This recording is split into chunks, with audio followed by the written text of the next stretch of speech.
Hello again, this is Bob again from ABC Decor. This is part 2 of reverse rolling the cordless roller blind. So I brought it out to my test bracket, test wall, whatever you want to call it, and I'm going to have it hanging down roughly where I would want it stopping, which is about that far, but you can adjust it. So I've put that spring end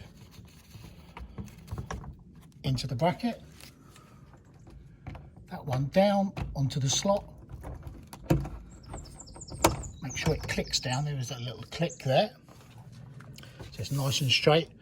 Now when I pull this down for the first time, this little red tag is going to start to come out, and you can see it there.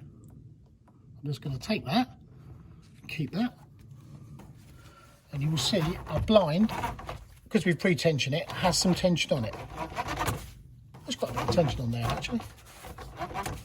Okay, I can adjust its position, its final end stop position with this wheel, and again it's reverse direction to what the original video was, so I'm going up now to drop that down when it's rolled this way, and to tension, as in to put more tension on it, is now clockwise on the right hand side. So if I turn this now, that is now applying more tension to the blind. So I've done 6 on this for the 60.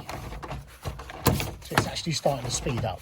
If I want to decrease it, I go upwards anti-clockwise. And that's it. Hope that's useful. Thanks a lot. Bye-bye.